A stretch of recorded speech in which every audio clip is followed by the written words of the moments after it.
Hello and welcome to the Tarka Zone. Thank you for joining me. Today we're playing the game Meet Your Maker. We're checking out the board, but I wanted to check out Panama City here because that is the newest base, my newest sinister layer that I have created. It's the first one here at the top. It's only prestige level 4.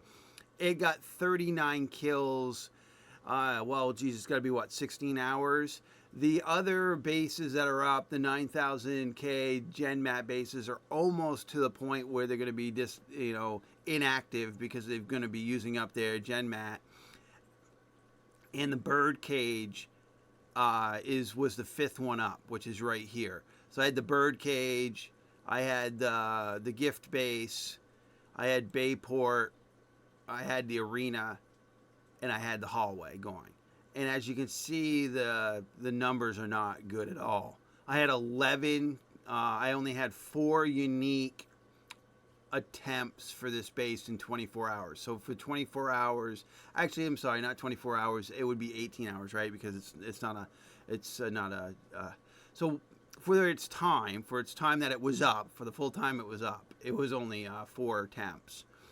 The gift base got 4 attempts, and so 4 and 4.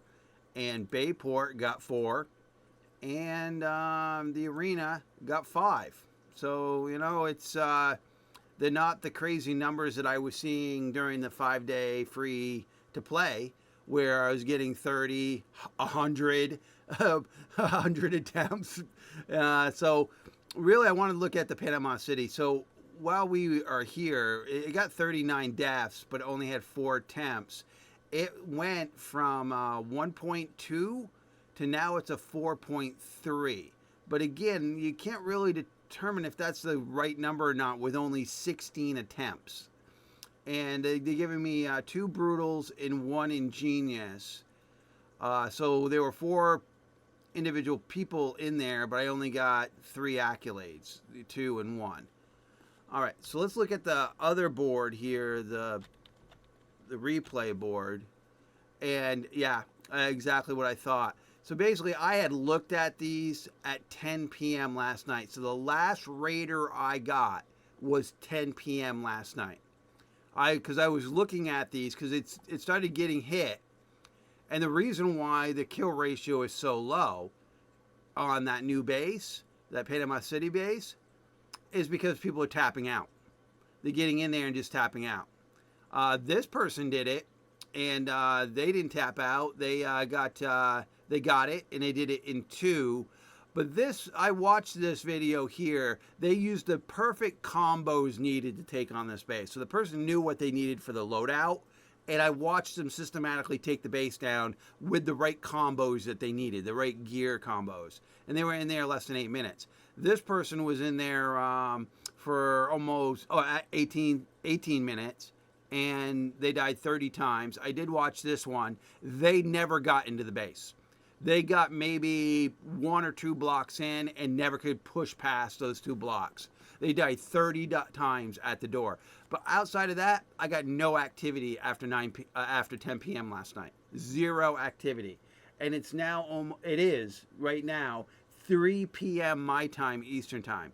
So that's telling you that the numbers aren't there again. And it's kind of frustrating because the game's a great game.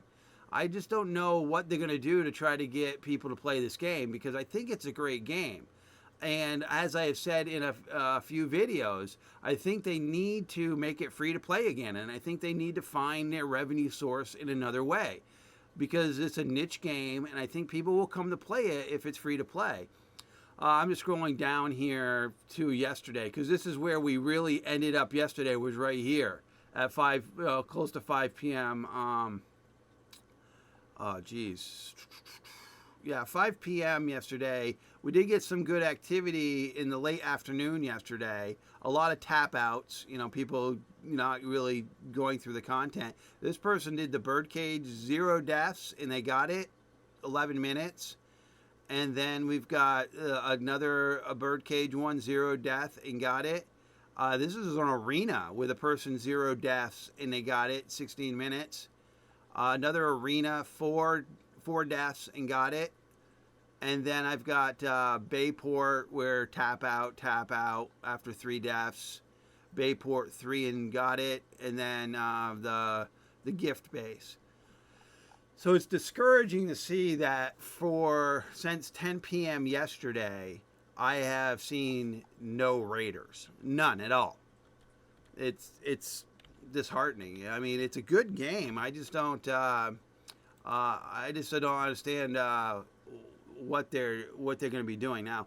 This is the Hornet's Nest here. It's got 64, and I just didn't clean it. It wasn't in the last time rotation. I had these bases. I put the gift base in every other rotation to give free tokens away, and that's when I roll in the Hornet's Nest in between. So when this goes down, the Hornet's Nest will go up, and at that point, when I go to activate it, I'll clean it out of those 64. I'm not hurting for Syntyte. I got 64,000 of those, but I am hurting for players hitting my content. These numbers are just continuously getting smaller and smaller. We're going from, during the 5-day I think Bayport, there was one day I had 270 kills in it in one day during the 5-day window. 270 kills, and here I got 9. I got 9 during the 24 hours it was up. So free-to-play concept works. We can see that by the numbers. It's just, how do you get them there? How do you get the developer to decide if that's the best course of action for them? Because, with this game, it comes down to players. It comes down to people playing the content. And whatever price they've got on the game now obviously is not enticing enough for people to pay for the game. Because it seems like people played the game for free and then moved on. And there are gamers in this world that do that, just play free-to-play games. And that's all they play is free-to-play games. And, that's how, it's interesting when you see all these new games coming out in the market. That's the first thing people ask in the forum. Is this going to be free-to-play? Is this going to be free-to-play? And as soon as the developer says, no, it's going to cost $30, people are like, yeah, I'm out. I'm not going to bother this. No, make it free-to-play and get your money elsewhere. Now, there's a double-edged sword when it comes to that, too. Because in some models, the game's free-to-play, but then it becomes pay-to-win.